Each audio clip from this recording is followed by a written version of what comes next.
আসসালামু আলাইকুম। আমার নাম মোহাম্মদ ইমরান খান। আমি জমজম ট্রেনিং ইনস্টিটিউটের ইলেকট্রিক্যাল হাউস ওয়ারিং কোর্সের একজন স্টুডেন্ট। সো আজকে আমাদের ক্লাস ছিল। ক্লাসের মধ্যে আমাদের স্যার অনেক কিছুই শিখাইছেন, তবে ইম্পর্টেন্ট যেটা শিখাইছেন সেটা হচ্ছে একটা কম্বাইন্ড বোর্ড তৈরি করা। কম্বাইন্ড বোর্ড তৈরি করতে আমাদের দরকার কাঁচামাল এবং কিছু যন্ত্রপাতি।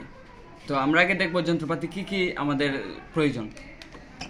এখানে আছে ওয়ার স্ট্রিপিং প্লায়ার্স, আছে একটা কম্বিনেশন প্লায়ার্স, আছে একটা স্ট্রাই স্ক্রুড্রাইভার, আছে আপনার ফ্ল্যাট স্ক্রুড্রাইভার, আছে একটি নিয়ন টেস্টার বোর্ডে কানেকশন আসতেছে কি না তা চেক করার জন্য।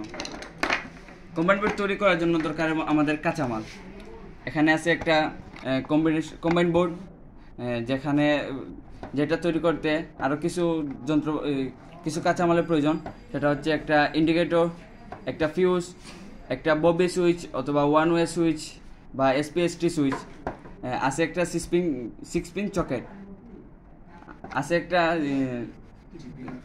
3 পিন ফ্ল্যাগ, আর তার জন্য সেটা চেক করার জন্য আছে একটা মাল্টিপ্লাগ। আগে আমরা দেখে নেব আমাদের কম্বাইন্ড বোর্ডটি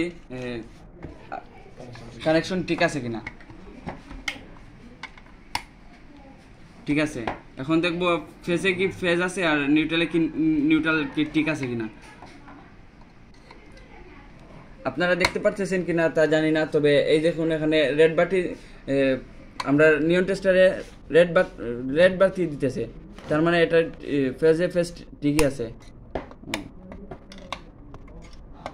এটা নিউট্রাল ঠিক আছে।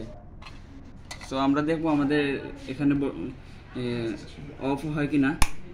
হ্যাঁ, অফ হচ্ছে, অন হচ্ছে, তার মানে আমাদের কম্বাইন্ড বোর্ডটি তৈরি হয়েছে। সো আজকে এই পর্যন্ত। আসসালামু আলাইকুম।